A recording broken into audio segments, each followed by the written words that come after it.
Hey guys, sweet பிடிக்காதவங்களே இருக்க முடியாதுன்னு சொல்லலாம். அந்த அளவுக்கு ஸ்வீட் எல்லாருக்குமே பிடிக்கும். ஆனா உங்களுக்கு தெரியுமா ரசகுல்லா எப்படி உருவாச்சுன்ற கதை? அதை பத்தி தான் நம்ம பார்க்க போறோம். வெல்கம் டு வேர்ல்ட் சினிமா இன் தமிழ். உங்களுக்காக மட்டும் வித்தியாசமான படங்களை கொண்டு வர நான் உங்கள் தமிழ் நண்பன். நீங்க நம்ம சேனலுக்கு புதுசா இருந்தா மறக்காம சேனலை சப்ஸ்கிரைப் பண்ணிடுங்க. அண்ட் இந்த வீடியோக்கு ஒரு லைக் போட்டுட்டு உங்க ஃப்ரெண்ட்ஸ் அண்ட் ஃபேமிலி கூட ஷேர் பண்ணிடுங்க. இதே போல சூப்பரான வீடியோஸ் எல்லாம் பார்க்கணும்னா என்னோட சேனலுக்குள்ள போய் பாருங்க. நிறைய படங்கள் இருக்கு. உங்க எல்லாருக்குமே ரொம்ப பிடிக்கும்னு நம்புறேன். இப்போ வாங்க நம்ம ரசகுல்லா எப்படி கண்டுபிடிச்சாங்கன்றத பார்ப்போம்.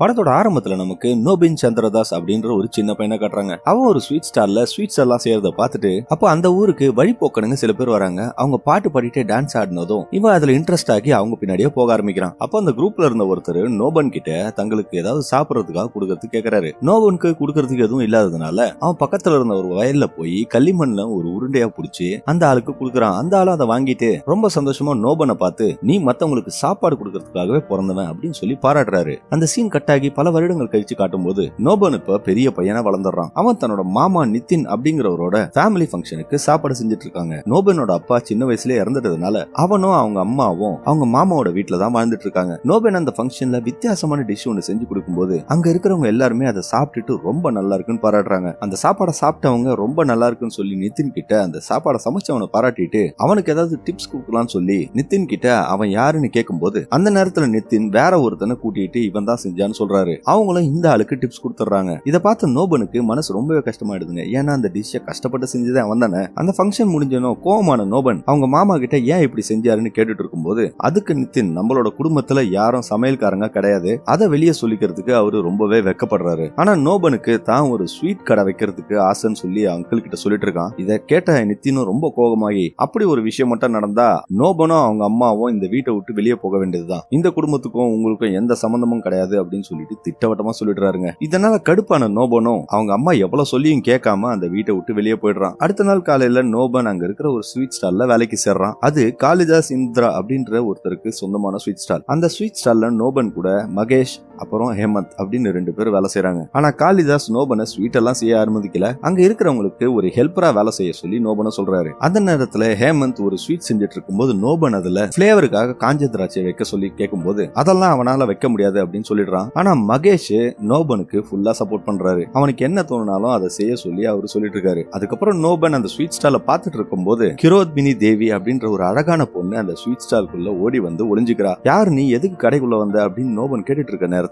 தேவி அதுக்கு அவளும் அவளோட தம்பியும் கண்ணாமூச்சி விளையாடுறதாகவும் அதுக்காக தான் நான் இங்க வந்து ஒளிஞ்சிட்டு இருக்கேன் அப்படின்னு சொல்றா. அதெல்லாம் முடியாது, கடையை விட்டு வெளியே போன்னு நோபன் சொல்லும் போது அதுக்கு தேவி என்ன ஒரு கெஸ்டா நினைச்சு உன் கடையில இருக்கிற பெஸ்ட் ஸ்வீட்ஸ் எனக்கு கொடு அப்படின்னு சொல்லி கேக்குறா. இதை கேட்டுட்டு நம்ம அப்பாவி நோபனும் அவங்க கடையில செஞ்ச சில ஸ்வீட்ஸ் எல்லாம் எடுத்து தேவி கிட்ட கொடுக்குறான். ஆனா தேவி அதெல்லாம் சாப்பிட்டுட்டு அது எதுவுமே பிடிக்கல அப்படின்ற மாதிரியே சொல்லிட்டு இருக்காங்க. அதுக்கப்புறமா தான் நமக்கே தெரியுது இது எல்லாமே அந்த கடைக்குள்ள இருக்கிற ஸ்வீட்ஸை ஓசியில சாப்பிடணும்ன்றதுக்காக தேவி போட்ட பிளான் தான். கொஞ்ச நேரம் கழிச்சு நோபனும் தேவியோட தம்பியை வெளியே போய் பார்க்கும்போது நைஸா அந்த பொண்ணு அந்த கடையை விட்டு ஓடிடுறாங்க. அதுக்கப்புறம் அந்த கடைக்கு வந்த காளிதாஸ் அந்த பொண்ணு அந்த கடையில 16 ஸ்வீட் எல்லாம் சாப்பிட்டுட்டு காசே கொடுக்காம எஸ்கேப் ஆனதை தெரிஞ்சுக்கிறாரு. இதனால கோவமான அப்புறம் நோபன் கிட்ட சாப்பிட்ட ஸ்வீட்டுக்கெல்லாம் காசு எப்படியாவது வாங்கிட்டு வா, இல்லனா அதை உன் சம்பளத்துல தான் பிடிப்பேன் அப்படின்னு சொல்லிட்டுறாங்க. இதனால அப்செட் ஆன நோபனும் எப்படியோ அந்த பொண்ணை கண்டுபிடிச்சிடறான். அவ தன்னோட ஃப்ரெண்ட்ஸ் கூட விளையாடிட்டு இருக்கும் போது நோபன் அங்க பார்த்துட்டு அவளும் ஓட ஆரம்பிக்கிறா. இவனை விடாம துரத்திக்கிட்டு ஓடுறான். ஓடுனவ நேரா அவளோட வீட்டுக்குள்ள போயிடுறா. அவனும் அவளை ஃபாலோ பண்ணிக்கிட்டே வீட்டுக்குள்ள போகும்போது அவளோட அம்மாவை பாக்குறான். இந்த விஷயத்தை எடுத்து சொன்ன உடனே அவளோட அம்மாவும் அவ சாப்பிட்ட ஸ்வீட்டுக்கான பணத்தை அவனுக்கு கொடுத்துறாங்க. எப்படியோ காசை வாங்கிட்டோம் அப்படின்னு நினைச்சுக்கிட்டு வெளியே போற நோபனை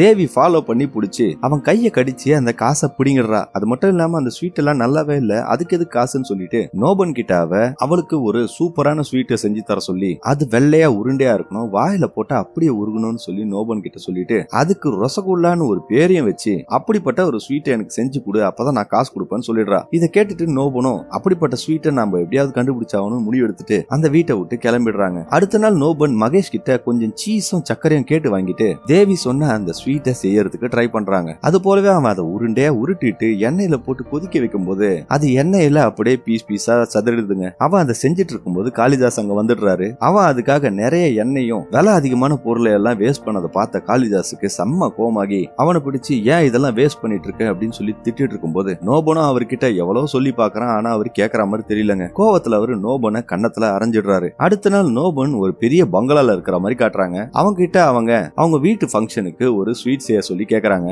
அதனால நோபனும் மாம்பழத்தை வச்சு ஒரு வித்தியாசமான ஸ்வீட் செஞ்சு அவங்களுக்கு கொடுக்குறாங்க. அந்த ஃபங்க்ஷன்ல அந்த ஸ்வீட்டை சாப்பிட்டுட்டு அவங்க எல்லாருமே இந்த ஸ்வீட்டோட டேஸ்ட் வித்தியாசமா இருக்குன்னு சொல்லிட்டு நோபனை ரொம்பவே பாராட்டுறாங்க. ஆனா காளிதாசோ நோபனை அந்த ஸ்வீட் செஞ்சதுக்கு ரொம்ப கம்மியான காசு வாங்கினான்னு சொல்லி கோவமா திட்டிட்டு இருக்காரு. இதனால அவரு அவனை வேலையை விட்டு போக சொல்லிட்டு அவன் அந்த ஸ்வீட் செய்யறதுக்கு செலவு பண்ண காசை கொடுத்துட்டு கிளம்ப சொல்லிடுறாரு. நோபனோட அம்மாவும் காளிதாஸ் கிட்ட மன்னிப்பு கேட்டுட்டு அவங்க உண்டியல்ல சேர்த்து வச்ச காசெல்லாம் எடுத்துட்டு போய் அவர்கிட்ட கொடுத்துறாங்க. இந்த விஷயம் தெரிஞ்ச அவங்களோட மாமா நித்தினும் நோபனையும் அவங்க அம்மாவையும் இந்த வீட்டை விட்டு இன்னும் 7 நாள்ல கிளம்பணும்னு சொல்லிடுறாரு. இதனால ஒரு வாரம் கழிச்சு நோபனும் அவங்க அம்மாவும் அந்த வீட்டை விட்டு போயிடுறாங்க. அந்த ஊர்லயே ஒரு சின்ன வீட வாடகைக்கு எடுத்து அங்க தங்க ஆரம்பிக்கிறாங்க. காளிதாஸ் அவனை வேலையை விட்டு அனுப்பிச்சதுனால அந்த மார்க்கெட்ல இருக்கிற எந்த கடையிலுமே நோபனுக்கு இப்ப வேலை தர மாட்டாங்க. இதனால நோபன் அங்க இருக்கிற குப்பையெல்லாம் கலெக்ட் பண்ணிட்டு அதுல வாழ்க்கையை நடத்திட்டு இருக்காங்க. நோபனோட அம்மா அவனை என்ன ஆனாலும் நீ ஸ்வீட் செய்யறத விட்டுறக்கூடாது, அதையே நீ ஃபாலோ பண்ணு அப்படின்னு சொல்றாங்க. அடுத்த நாள் காலையில மகேஷ் மிஸ்டர் சந்துன்னு ஒரு பிசினஸ் மேன நோபனை மீட் பண்றதுக்காக கூட்டிட்டு வர்றாரு. சந்துக்கு மோகனோட திறமையில நம்பிக்கை இருக்கிறதுனால தான் கூட பார்ட்னரா சேர சொல்லி கேக்குறாரு. நோபனும் சந்தோஷமா அதுக்கு சேர்ந்துக்கிறான். இப்போ மகேஷும் நோபன் கூட சேர்ந்துடுறாரு. இப்போ நோபனும் மகேஷும் சந்துவோட கடையில வேலை செய்ய ஆரம்பிக்கிறாங்க.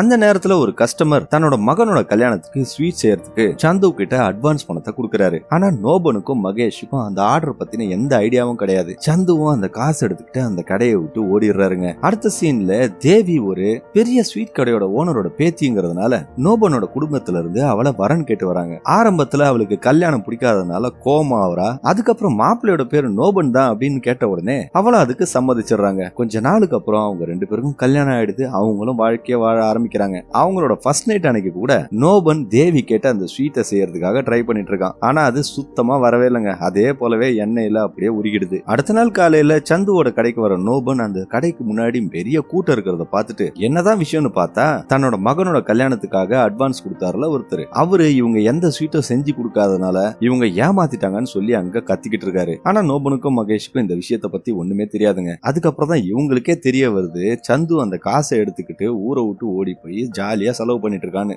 ஒரு வழியா அவங்க 2 பேரும் சந்துவை தேடி ஒரு ஹோட்டல்ல கண்டுபிடிச்சிடுறாங்க. நோபனும் சந்துவை கூட்டிட்டு போறதுக்காக ட்ரை பண்ணும்போது அவன் அதை பத்தி எல்லாம் கவலைப்படுற மாதிரியே தெரியலங்க. அவன் சரியான ஊதாரியா இருப்பான் போல. அவன் அந்த காசை பாங்குருண்டை அப்படின்னு சொல்லுவாங்கல்ல, அதை வாங்கிட்டதா சொல்றான். இதை கேட்டுட்டு மனம் உடைஞ்சு போன நோபனும் அந்த கூட்டத்துக்கு முன்னாடியே அழ ஆரம்பிக்கிறான். ஏன்னா அந்த கஸ்டமர் கேட்ட மாதிரி இப்போ ஸ்வீட் செய்யறதுக்கு அவங்களுக்கு காசு இல்ல. இந்த எல்லா விஷயத்தையும் பார்த்துட்டு இருந்த அந்த ஹோட்டலோட ஓனர் மால்கஜான்ற பொண்ணு நோபனுக்கு உதவி செய்யறதுக்காக கொஞ்சம் பணத்தை கொடுத்து அவனை வாழ்த்தி அனுப்புறா. அடுத்த நாளும் அவங்க கடையில அந்த ஸ்வீட் எல்லாம் செய்யறதுக்காக ஆரம்பிக்கிறாங்க. அப்போ இந்த பைத்தியக்காரன் சந்துவும் அங்க இருக்கான். நோபன் தன்னை யாரோ பார்க்க வந்திருக்கிறதுனால மகேஷ் கிட்ட அந்த ஸ்வீட்டை பாத்துக்க சொல்லிட்டு அவங்க இருந்து போகும்போது அந்த இடத்துல யாரும் இல்லாத நேரத்துல சந்து பாங்குருடைகளை ஆக்சிடென்டலா அந்த கொதிக்கிற சக்கர பாகுல போட்டுடுறான். அவன் அதை எப்படியாவது அதுல இருந்து வெளியெடுத்துடணும்னு முயற்சி பண்ணிட்டு இருக்கான். ஆனா அது அந்த பாகுல அப்படியே கரைஞ்சு போயிடுது. இதை அவன் நோபன் கிட்டயும் சொல்றதுக்கு பயந்துகிட்டு அப்படியே அமைதியா ஆயிடுறான். அடுத்த நாள் அந்த சக்கரப்பாவுல செஞ்ச அதே ஸ்வீட்டை எடுத்துக்கிட்டு அந்த ஃபங்க்ஷன்ல இருக்கிற எல்லாருக்கும் நோபனும் சர்வ் பண்றான். துரதிருஷ்டவசமா அந்த ஸ்வீட்டை சாப்பிட்ட எல்லா கெஸ்டுக்கும் ரத்தம் வாந்தி வருதுங்க. இதனால அந்த வீட்டுல இருந்த எல்லாருமே நோபனை போட்டு தர்மடி அடிச்சுட்டு அந்த கடையையும் இழுத்து மூடிடுறாங்க. இந்த சம்பவத்துக்கு அப்புறம் நோபின் அவனோட வீட்டை விட்டு வெளியே வரத்துக்கு மறுக்கிறான். அந்த வீட்டுக்கு வந்த மகேஷும் நோபன் கிட்ட புது கடை ஆரம்பிக்கிறதுக்காக கேட்டுட்டு இருக்காரு.